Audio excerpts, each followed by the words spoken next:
Our next speaker is among a cohort of speakers who in the 1990s literally made plain the message of Islam for an entire generation of young Muslims, not only in America, but around the world.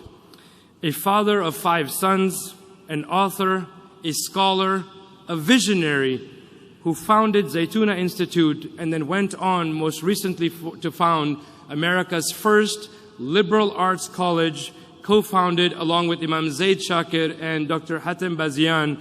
Brothers and sisters, give a warm ISNA welcome and a welcome back to our teacher and mentor, Shaykh Hamza Yusuf. Yeah, that's okay.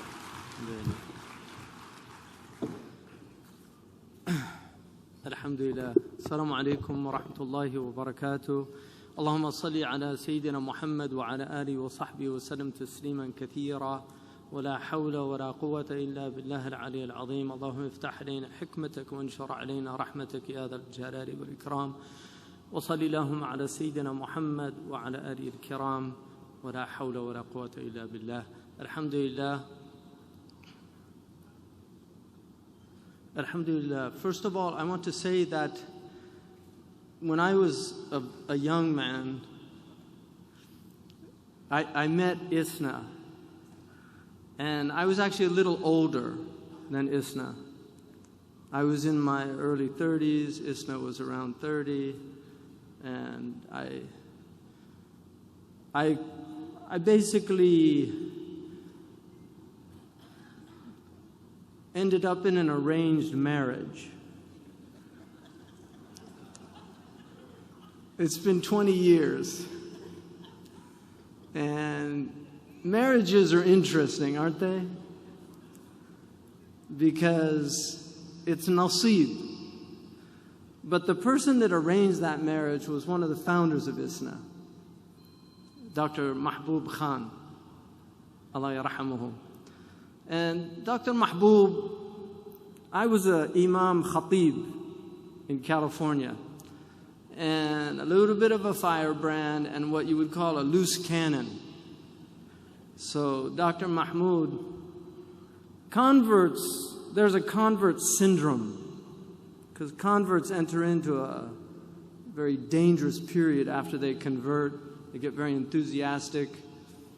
And so Dr. Mahbub Khan, he said to me, I want you to speak at ISNA. And he said, even though I don't agree with everything you say, I think you're good for the American Muslim community. That was his view. Because Dr. Mahbub Khan was a visionary. He was somebody that didn't allow ideological differences or those types of differences of methodology, if they weren't substantial.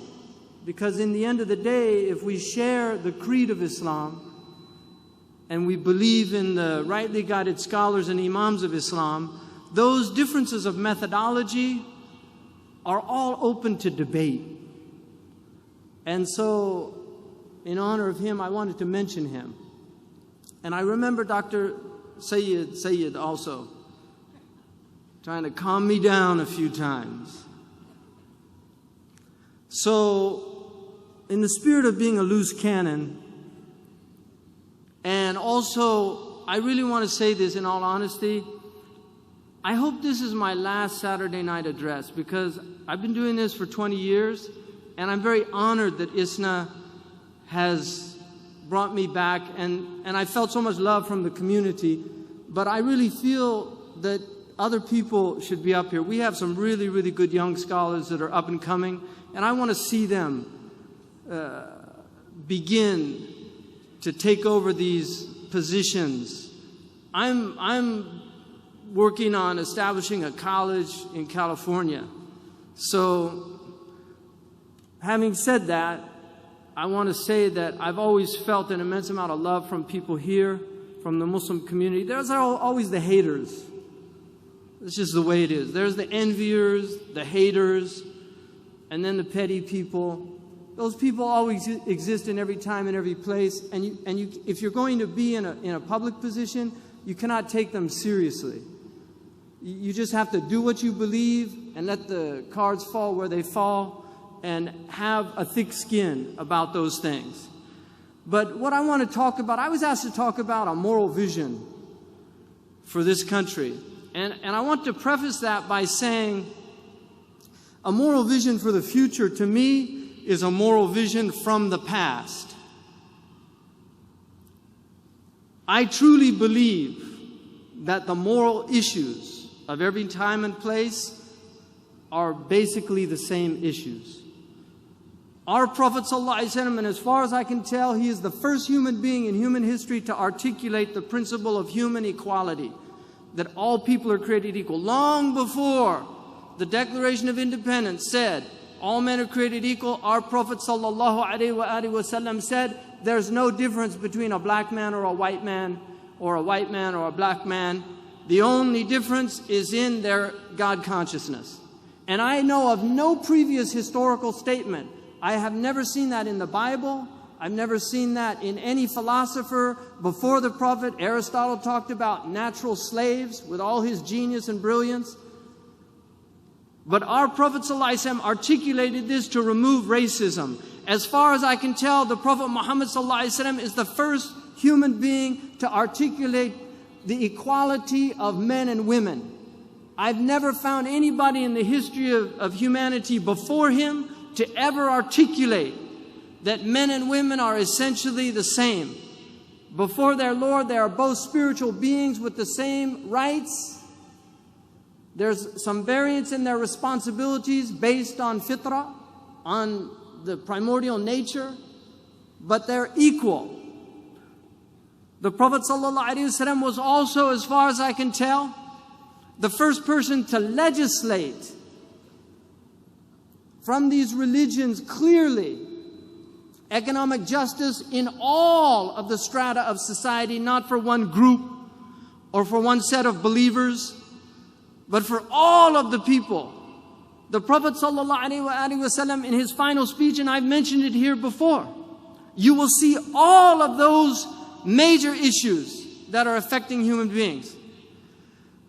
My deep concern about this country is that America, and we as a people, and I speak as we are all, I'm an American, I can speak as an American.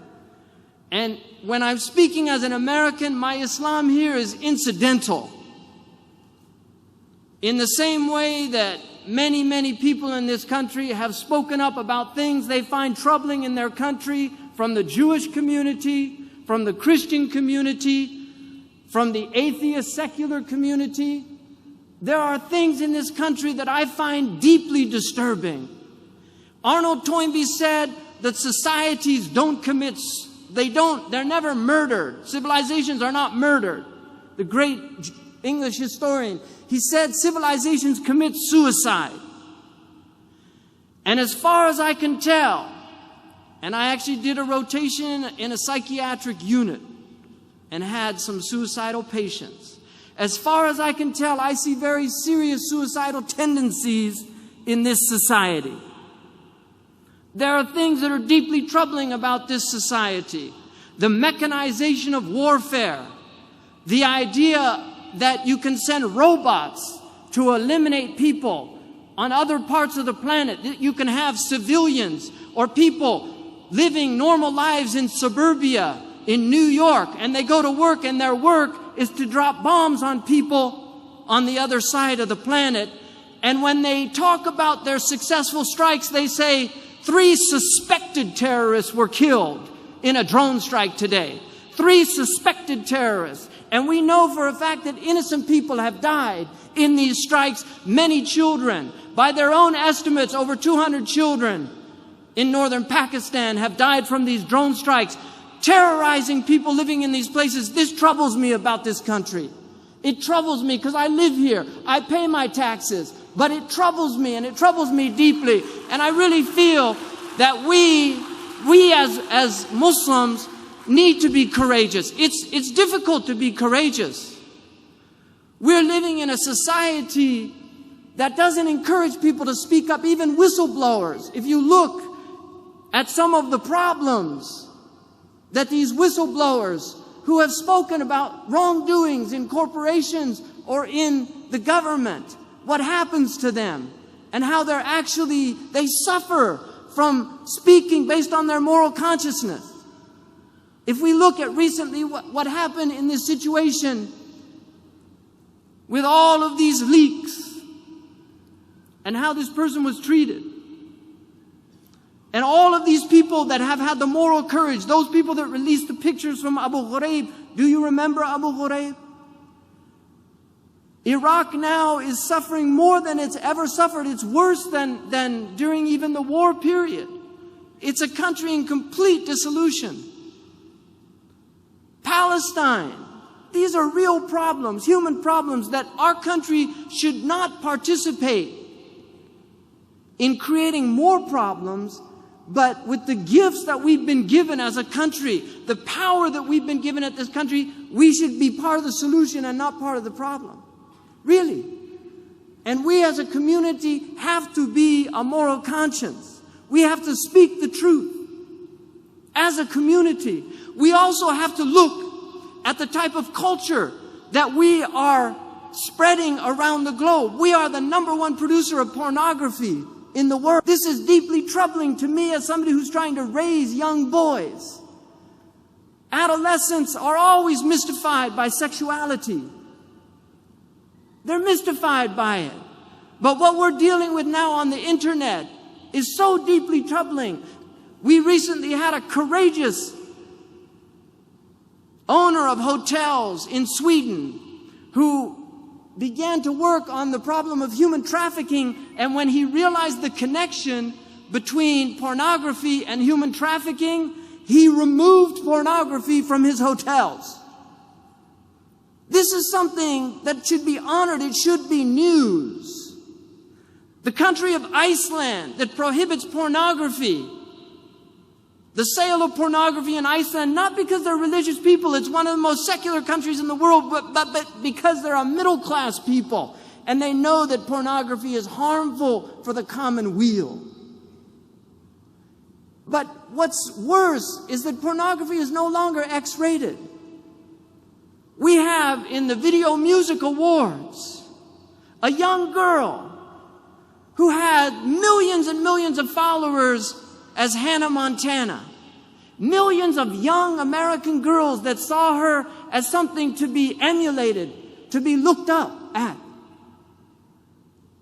And in a display of utter degradation, human degradation, to a male or a female. And I don't blame Miley Cyrus. I see her as a victim of a demonic, dehumanizing entertainment culture. In fact, I would call it an occulture, not a culture, because of the occultic undertones in it. It's a dark culture, and this is what our mainstream entertainment is producing. So all of those children that saw her in the Mickey Mouse Club as a young and innocent girl are now twerking, a word that shouldn't even be in our vocabulary. This troubles me about this country. And I think Muslims, as one of the last bastions of really serious commitment to modesty, to honoring our women, may Allah reward all of you, all of these women, incredible courage in the midst of a naked society, a society that removes clothes, that these women go out every day in their jobs, working amidst people who see it as some kind of backward, retrograde approach to women. And yet we have social science that has shown that when men see a naked woman or a woman in a bathing suit, the same area of the brain that lights up when they see a tool lights up. It's not the frontal lobe. It's a complete objectification that occurs. This is what happens to our women when they become objects of lust, as opposed to human beings with minds, with spirits, with something to say, not to be used and abused and then thrown away. And look how many women we have out here that are raising their children in single homes because they had children out of wedlock. There was no commitment by the male to a family. And they suffer and they struggle. Some of them are on welfare. They're fortunate to live in a country where they can get some help. This is a crisis in our country. We also have a culture that will not talk about sexually transmitted diseases in any honest way. Every single thing that is harmful for you in America, they'll warn you about. They'll warn you about donuts. They'll have commercials about fatty foods. Everybody knows potato chips are not good for them. Everybody knows that French fries aren't good for them. They know that cheesecake's not good for them. But nobody will dare speak out against the deviant sexual practices that occur in this country and are not only not talked about, are promoted by mainstream entertainment and society. Promoted deviant sexual practices that are harmful to the human being. Pathogenic sexual practices that cause serious diseases. This isn't like a fatty food that takes time, many years before it accumulates and causes a heart attack. This is a one-time possible death sentence. And yet people won't speak honestly about it. The World Health Organization tells us that rectal intercourse is the most risky form of sexual behavior. That's what the World Health Organization has to say, and yet people will not say this is not a healthy choice. I don't want my child to be practicing this, male or female. This has nothing to do with sexual preference. This has to do with a sexual practice that is done amongst heterosexual people and amongst homosexual people. Yet it's harmful, and nobody wants to speak about it. We need our physicians to speak up about the types of cancers that occur, about what happens when you get genital warts. I worked for a gastroenterologist and saw firsthand what happens to people. Nobody wants to talk about this. And yet we have a society now where they say just get a vaccination for HPV as if this is some normal event that's going to happen in your life. You're just going to get HPV. No, there are many strains of HPV, but sexually transmitted HPV is a very specific type that is transmitted through sexual practices when people are having multiple partners or practicing types of sexual behavior that are unacceptable. This is the reality of our culture. We need to have honesty amongst our physicians. People need to speak out. They can't be afraid of a culture that is promoting pathogenic forms of behavior. Recently, at the Gay Pride Parade in New York, they requested that they all get meningitis shots because there's a new strain of meningitis in the homosexual community that is extremely deadly and has only shown up in that community. It is not fair to people with same-sex urges not to tell them about the dangers of this lifestyle. It's not fair. For young people, old people can make their decisions, but a 15-year-old kid in high school, he deserves to know the nature of these practices. We also have to recognize that we have a society, the economic injustices in this society are immense. If people want to understand what happened in the Muslim world recently, you have to understand the collapse of the economic system in this country. When all of the real estate collapsed, where did the money go? It went into commodities. What happened in the Muslim countries? All of the food stocks went up. People who they were paying 25% of their salary to food were now paying 45 to 50%, and they didn't have money to pay their rent. They didn't have money for other things. It created an immense amount of strain on these societies. And so people were becoming so frustrated. If we remember how it all started over an economic crisis in Tunis. Do people remember that? It started over a man who was trying to earn a livelihood by selling things. This is a crisis. We have an economic crisis. Nobody talks about the Greek meltdown. We have all these people attacking Turkey, but the reality of Turkey is Turkey has only recently paid off completely their IMF debt. Turkey is one of the only debt-free countries on this planet. And why isn't that in the news?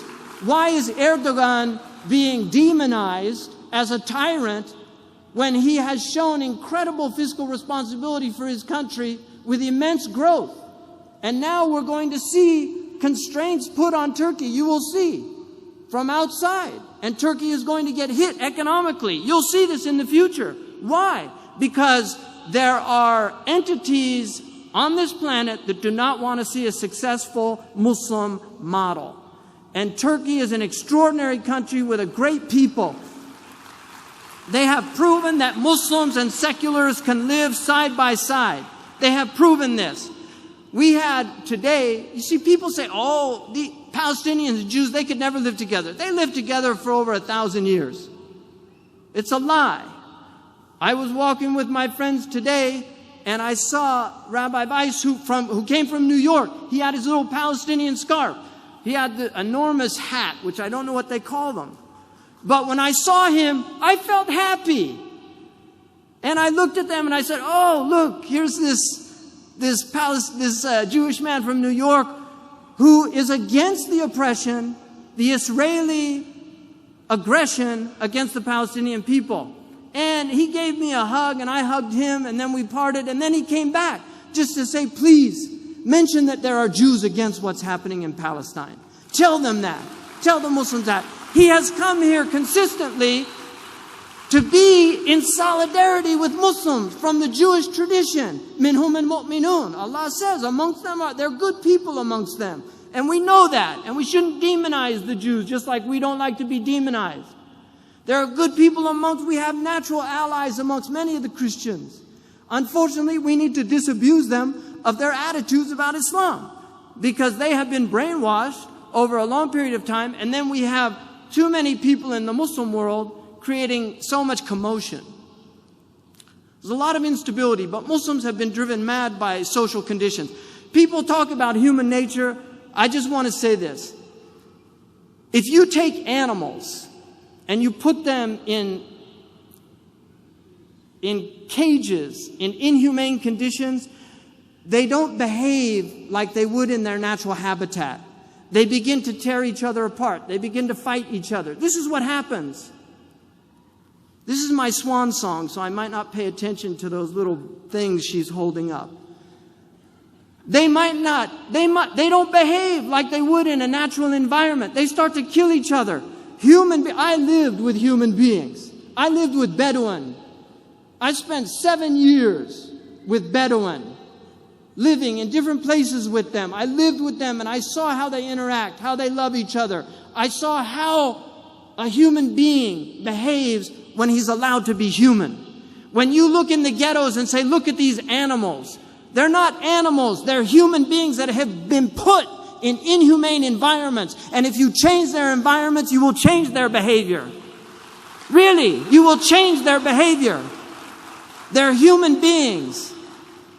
And really, it would break if Dr. King, if Malcolm X could come back and see what's happened in many of these communities, the degradation, the social disintegration. If they could see it, they would weep tears of blood. I believe that. I really believe that. They would weep tears of blood to see and look at the successful Muslims, the successful African Americans in Hollywood that are degrading themselves. Women that were stripped, their ancestors were stripped of their clothes, and now they're paid to strip their clothes. No, they should honor themselves. They've been given the privilege of honoring themselves in a society that will allow that now. These are the things that trouble me about this culture, and Muslims should be a spark of hope. We should be a beacon of light, not just for people overseas, but for people in this country. When they see the dignity of our dress, when they see the dignity of our behavior, when they see the excellence of our schools, when they see the professionalism of our doctors, of our healers, of our lawyers, when they see people that are ethical at the root and the core, and they won't inform, they won't absolve themselves of those ethical responsibilities, then we'll be a beacon of light. And people will say, I want to be like those people. Like that man We had a man in a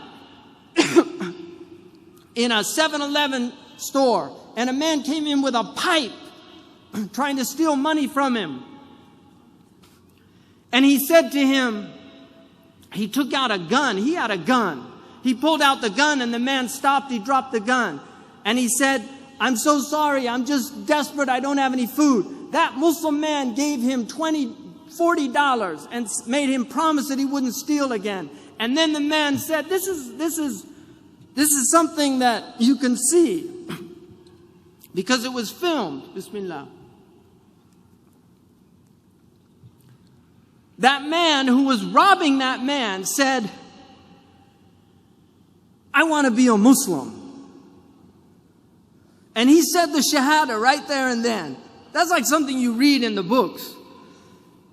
Because he treated him like a human being. Too many people are denigrated in this culture. We have now a culture that's emerging where people live in these bubbles, and then other people live in another world, where SWAT teams invade their homes on a daily basis, where their children are taken away from them because of these protective services, and they don't have the lawyers that can prevent that from happening. Really, there are two Americas that have emerged: the VIP America and the poor America. The middle class has eroded immensely. Now you can, if you have money, you can drive in the fast lane. It didn't used to be like that in America. Now if you go to Disneyland or any of these amusement parks, you have fast tracks. Because if you have money, you don't have to wait in line with the peons. This is different from the ideal that was America. So we have a lot of work to do. And finally, in conclusion, I want to say to all of you, I've heard a lot of Muslims lately say, "I'm so depressed." I was recently in Arabia, and I have a Muslim friend. He was a very active Muslim. And I said, what are you doing these days? He said, "No, I've given up." That's what he said to me. He said, "I've given up. I've had enough. You know, there's no hope." I grabbed him and I shook him, literally, physically. And people who know me know that I'm very capable of doing that. I shook him and I said to him, "What do you mean there's no hope? If you want a bid'ah, hopelessness is a bid'ah. We are a religion of hope. We live on hope. Every time you're depressed or you say there's no hope, what you're saying to every African that was brought over in chains and survived the transatlantic crossing and came here and lived in slavery and marched to get their civil rights, you're saying to them that was all a waste of time. If you're depressed, you're dishonoring all those Andalusians who were chased out of what was called paradise at the time. They were chased out of Andalusia, but they made new lives for themselves in Tunisia, in Morocco. And today you have Andalusian families that hail from Andalusia, just like you have Palestinians here that were chased out of their homes. You're dishonoring all of those Indians that migrated to Pakistan with the hope of a better life. You're dishonoring the Afghanis that have lived in over 30 years of war, and they're still trying to hold their heads high. We can't do that. There's no room for hope. I'm in it till the last breath. I'm in it till the last breath. Because in that last breath, and I pray to God that Allah subhanahu wa ta'ala gives me on my last breath, Ashhadu an la ilaha illallah wa ashhadu anna Muhammad Rasulullah, because I believe in the promise of God. I believe that His prophet was true. I believe that hell is true and that the fire is true and that the day of judgment is true. And I testify to the truth of the sirat, that we will be weighed in the balance, and there will be those who are found wanting, and there will be those who are given grace, and there will be the outstrippers. These are all true things that every prophet has taught, and I believe in them, and I will hold to them till I die, and the struggle continues. This world was never meant to be paradise. God has created a world that is meant to drive you to God, and if you're being driven to the devil, you've been duped, my friends, because all of the hardships that you suffer in your life, if you believe in God, you will find those rewards on the day of judgment. I was in Abu Dhabi and a taxi driver said to me, and I'm done. I was in Abu Dhabi. A taxi driver said to me, I said, "Where are you from?" He said, "Dar'a." And I said to him, I hope that your family's safe. He said the house caved in on them. My father was killed. He said to me, I've worked 12 years.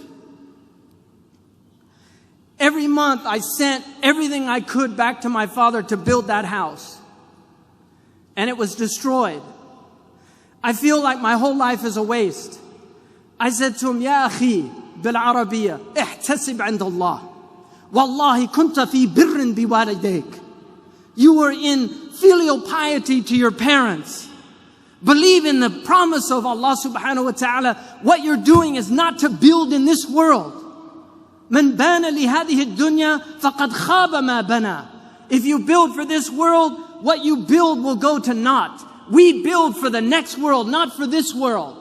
And if what we build, if my college in California is destroyed by an earthquake, so be it. So be it. But we are builders for the akhirah, and this is the place we do it. Jazakumullah khairan wa assalamu alaikum.